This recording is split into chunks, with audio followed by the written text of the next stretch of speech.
Caleb Thorne did not ask for a wife. The world had already taken one from him, leaving behind nothing but the silence that now owned his house and the small, mute ghost of his daughter.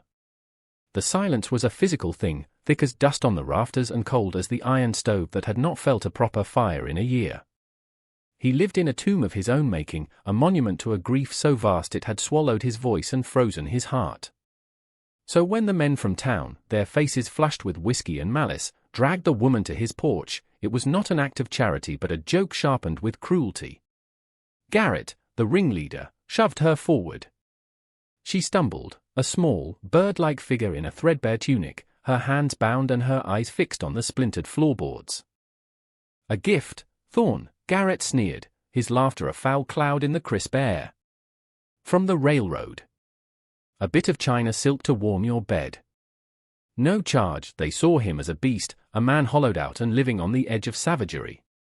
They thought this offering would either break him completely or confirm their assessment of his monstrosity. Caleb looked at the woman. Her name, they said, was Mai. She was a piece of property, bought and sold, her humanity a footnote in a ledger. He saw the bruises on her wrists, the terror she fought to keep from her face. He should have refused. He should have sent them away with the force of his rifle, but something in their sneering faces, in the confident cruelty of their jest, sparked a cold, defiant ember in the ash of his soul. He would not give them the satisfaction of his outrage or his despair. He dropped a few coins at Garrett's feet, the metal ringing with grim finality on the porch. "She's not a gift," Caleb said, his voice a rasp of disuse. "She's purchased." He turned his back on them, leaving the woman standing in the doorway, a fragile spectre caught between a brutal past and an uncertain, frozen future. He did not offer her a room, only a gesture toward the cold, windowless storeroom. It was a transaction, nothing more. A cook, a cleaner. Not a wife. Never a wife. Mai followed the line of his pointing finger into the darkness of the storeroom. The air was thick with the scent of dried herbs, dust, and something deeper, a profound, settled sorrow. She heard the main door close, the bolt sliding home with a sound like a coffin being sealed. Her bindings were cut, but she was no less a prisoner. Here, in this remote cabin at the edge of the world, she was at the mercy of a silent, broken man whose eyes held the same desolate emptiness as the landscape outside. Fear was an old companion, a cold stone in her belly, but exhaustion was a heavier burden. She sank onto a pile of burlap sacks, her body aching from the journey and the rough hands that had passed her from one owner to the next. For a long moment, she simply breathed, listening to the sounds of the house. There was the heavy, measured tread of the man, Caleb, moving in the main room. And another sound, softer, a whisper of movement, the child she had glimpsed hiding behind his leg, a girl with wide, haunted eyes. The silence in this place was not peaceful, it was a wound. She knew she had to fill it, not with words, but with purpose. To be useful was to be safe. To be idle was to be disposable. She rose, her limbs stiff, and stepped out of the storeroom. The man was staring into the cold hearth, his back to her. The child was nowhere to be seen. Mai moved past him, her steps light, and knelt before the fireplace. The ashes were packed hard, grey and lifeless. With careful, deliberate motions, she began to clear them away, her small hands working with an efficiency born of long practice. She found the kindling box, the flint and steel. A spark caught, a tiny orange star in the gloom. She nurtured it, blowing gently, feeding it slivers of wood until a small, hungry flame flickered to life. The fire crackled, a sound so alien in the profound quiet that Caleb flinched, turning to look at her. His expression was unreadable, a mask of stone. She met his gaze for a heartbeat, then lowered her eyes back to her work, tending the first warmth this house had known in a very long time. In the days that followed, Mai moved through the house like a gentle tide, slowly eroding the shores of neglect. She did not speak to Caleb, and he did not speak to her. Their communication was a silent language of objects and actions. He would leave a sack of flour on the table, and by midday, the scent of fresh bread would fill the cabin, a warm, yeasty ghost of a memory that pricked at his senses. He would bring in a pail of milk from his lone cow, and she would turn it into soft cheese and butter. She found his wife's sewing basket, the needle still threaded in a piece of unfinished embroidery. With reverence, she set it aside and used her own needles to mend his torn shirts and patch the knees of the little girl's dress. The stitches were impossibly small and neat, a line of perfect, ordered beauty against the coarse, worn fabric. The child, Lily, watched her from the shadows. She was a wisp of a thing, all eyes and silence. Mai never approached her directly, never forced an interaction. Instead, she left small offerings in places she knew the girl would find them, a perfectly round stone polished to a soft gleam, a vibrant blue feather from a jay, a chain of daisies woven with delicate skill. She would hum, sometimes, while she worked, low, ancient melodies from a land Caleb could not imagine. The tunes were melancholic yet resilient, weaving through the silent air of the cabin like threads of smoke. Caleb found himself listening, his hand stilling as he repaired a harness or sharpened an axe. The sound was an intrusion, a violation of the sacred quiet he had cultivated, yet it did not anger him. It unsettled him in a different way, stirring something deep within the frozen strata of his grief. He began to see the house not through the grey filter of his loss, but through her actions. He saw the way the sunlight caught the dust motes dancing in the air she disturbed while sweeping, the careful way she arranged the wildflowers in a tin cup on the windowsill, the order she brought to the chaos of his life. She was winding the clock of his world, and he was not sure if he wanted it to start ticking again. The house was no longer a tomb. It breathed. The windows, once clouded with grime, were now clear, letting in the harsh, beautiful light of the plains. The wooden floors, scrubbed with lye soap and water, shone with a soft, clean luster. Mai had found a small, broken piece of a porcelain plate in the yard, painted with a single blue willow branch. She kept it on the mantelpiece, a small altar to a forgotten beauty. Caleb saw it every day. It reminded him of his wife, of the life that had been, and a familiar pang of anger and sorrow would tighten his chest. Yet, he did not remove it. To do so would be to acknowledge its power, to admit that this silent woman was excavating parts of him he had long since buried. He watched her hands as she kneaded dough or stitched a seam. They were small but capable, marked with scars and calluses that told a story of hardship he could only guess at. There was a grace in her movements, an economy of motion that was both efficient and beautiful. She was a presence that demanded nothing yet was slowly, inexorably, changing everything. One evening, as a storm gathered on the horizon, he saw her showing Lily how to fold a piece of paper into the shape of a crane. The child's small hands fumbled, but she was focused, her brow furrowed in concentration. For the first time since her mother's death, Lily's attention was fully captured by the world outside her own silent grief. Caleb stood in the doorway, unseen, a sentinel at the edge of a life that was beginning to form without his permission. He felt a strange, protective urge, followed swiftly by a surge of resentment. This woman, this stranger, was reaching his daughter in a way he no longer could. She was melting the ice, and he was afraid of what he would find when it was gone, afraid of the man he would be without the armor of his sorrow. He retreated back into the cold evening air, the rising wind a welcome echo of the turmoil inside him. He was a man caught in a current, and he did not know whether to fight his way back to the desolate shore or let it carry him into the unknown. The truth all began with a single, whispered word. It was a late afternoon, the light slanting low and golden through the clean window panes. Mai was on the floor, using a piece of charcoal from the hearth to draw on a spare piece of smoothed wood. She drew mountains unlike the rugged peaks that framed the valley, and strange, elegant houses with curved roofs. Lily sat beside her, closer than she had ever dared before, her small finger tracing the lines Mai made. Mai, sensing the child's curiosity, drew something simpler, a flower with 5 delicate petals. Lily looked at the drawing, then up at Mai's face. She reached out a hesitant hand and touched Mai's cheek. The touch was featherlight, a question. That evening, when Mai returned to her cot in the storeroom, she found a small, wilting wildflower lying on her thin blanket. It was the most precious gift she had ever received.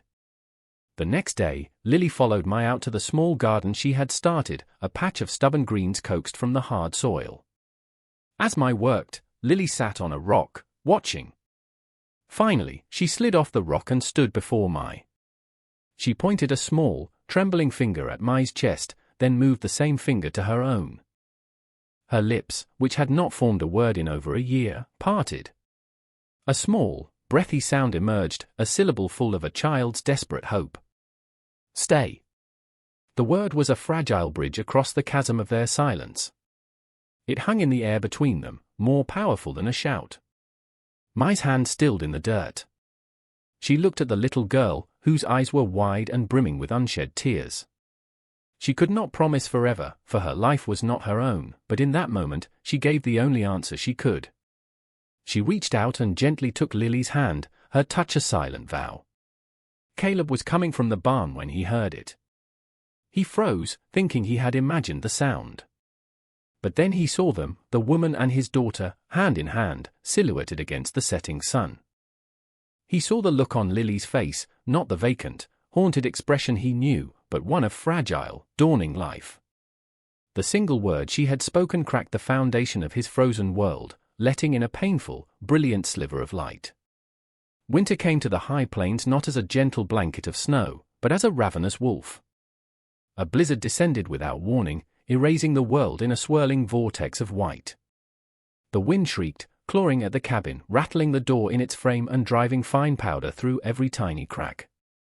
The world shrank to the four walls of their small home, the fire in the hearth their only anchor against the storm's fury. And in the heart of that storm, Lily began to burn. A fever took hold of her, starting as a faint flush on her cheeks and quickly escalating into a raging fire that left her shivering and delirious. Caleb's stoicism shattered. He saw not the blizzard outside, but the ghost of another storm, the one that had taken his wife. He remembered the same fever, the same feeling of helpless terror as he watched the life he loved slip through his fingers like sand. The past rose up to choke him, and he was paralyzed, a man of immense physical strength rendered useless by the power of his own memory. He paced the small cabin, his movements frantic and purposeless, his face a mask of raw fear. He was losing her, just as he had lost her mother. The world was cruel and capricious, and all he could do was watch it take everything from him again. He was a stone, frozen in the grip of a grief that had returned with the force of the blizzard, ready to claim what little he had left. The child's labored breaths were the only sound in the cabin, a counterpoint to the howling of the wind. Caleb felt the walls closing in, the air growing thin. He was drowning in his own powerlessness, a captain watching his ship sink for the second time. He looked at Mai, expecting to see her fear mirroring his own, but he saw something else entirely. In her eyes, there was not terror, but a calm, fierce resolve. While Caleb was lost in the storm of his past, Mai moved into the heart of the present one. She became a bastion of quiet, focused action. She felt Lily's forehead, her touch gentle but certain. Then she went to the stores of herbs she had gathered in the fall, her hands moving with practiced knowledge. She crushed willow bark for the fever, steeped chamomile for a calming tea, and mixed a pungent poultice of mustard and flour to place on the child's chest. She ignored Caleb's frantic pacing, her attention solely on the small, feverish girl. She bathed Lily's face and limbs with cool water, murmuring to her in the soft, lilting cadence of her own language. The words were meaningless to Caleb, but their tone was a soothing balm against the harsh scream of the wind. For 2 days and nights, she did not sleep. She was a constant, watchful presence at Lily's bedside, a small, unyielding warrior against the sickness that sought to claim the child. Caleb watched her, his own fear a useless, roaring fire inside him. He saw the deep, purple shadows forming under her eyes, the slight tremor of exhaustion in her hands. He saw a strength he could not comprehend, a resilience forged in a crucible he could only imagine. On the second night, as she was changing the compresses on Lily's forehead, Mai swayed, her body finally succumbing to fatigue. Before she could fall, Caleb was there. He caught her, his large hands surprisingly gentle on her small shoulders.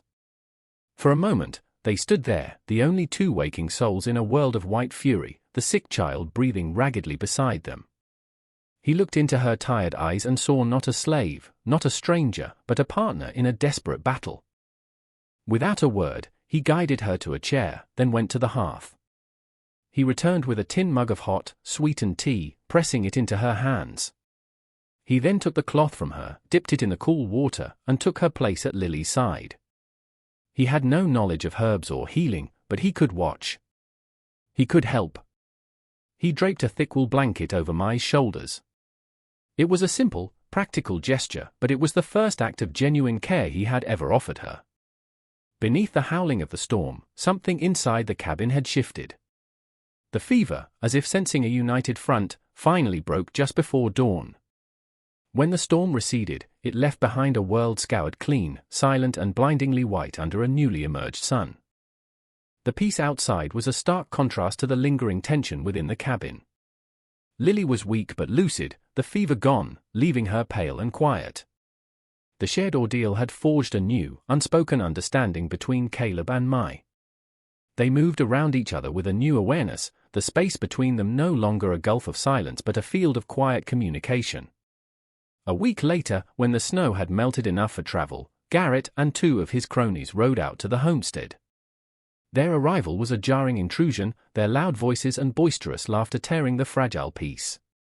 "Came to see how your china doll is holding up in the cold, Thorn," Garrett called out, swinging down from his horse. They stomped onto the porch, their eyes taking in the clean, orderly cabin with surprise. They saw Lily, pale but alive, sitting by the fire. And they saw Mai, who was stirring a pot of soup on the stove. Their gazes on her were insolent, stripping her of the dignity she had so carefully maintained. "Looks like she's earning her keep," one of the men said with a greasy smile, his eyes lingering on her form. "Maybe you'd be willing to rent her out, Thorn." "A man gets lonely," Garrett laughed and took a step toward her, his hand outstretched as if to touch a piece of livestock. "Let's have a look at the merchandise we sold you." He was a man who understood the world only through ownership and power, and he saw Mai as a thing, his joke, his to torment. He saw the change in the cabin not as a testament to her strength, but as an affront to his cruel sport. The air grew thick with menace, the scent of whiskey and malice filling the warm space.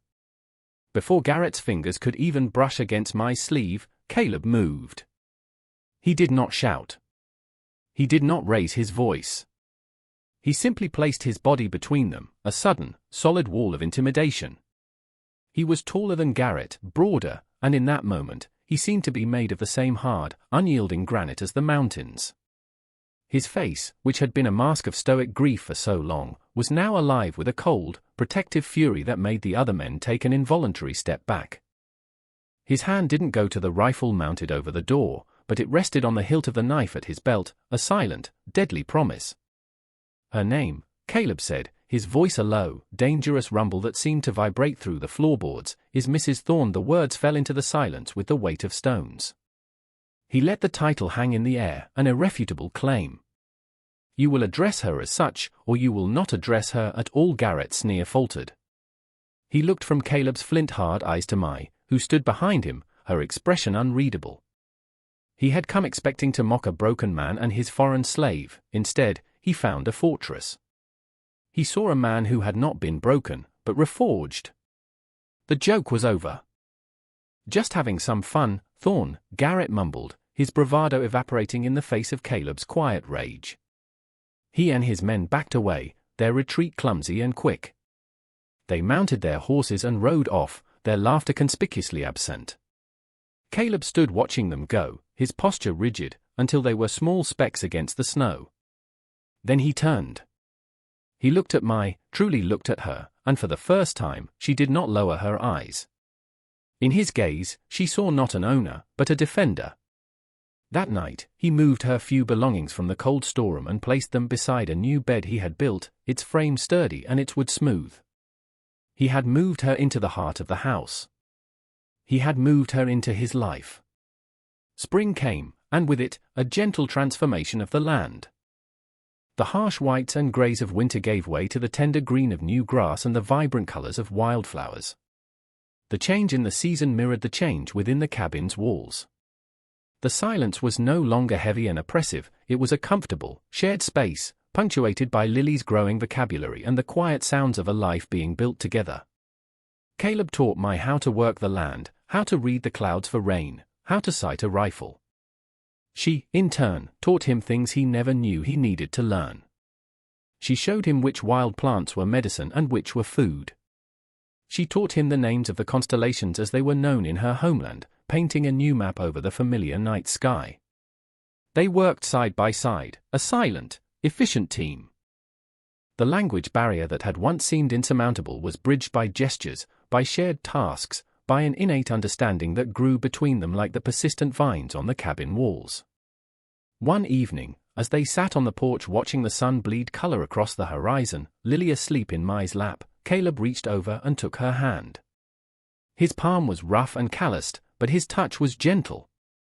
He turned her hand over and placed a small, simple ring on her finger. It was not store-bought. He had hammered it himself from a silver coin, its surface imperfect but shining. It was not a grand declaration, but it was a promise. It was an acknowledgement. It was everything he could not say, forged into a circle of metal. Mai looked from the ring to his face. His eyes, once so cold and distant, were now clear, and in their depths, she saw a reflection of herself, not as a slave or a purchase, but as the other half of this small, improbable family. She closed her fingers over the ring, her acceptance a silent answer. The cruel joke of a few hateful men had, through some strange and powerful alchemy of the human heart, become a love worth fighting for, a peace hard won, and a home built not of wood and stone, but of resilience, grace, and the quiet, stubborn refusal to remain broken.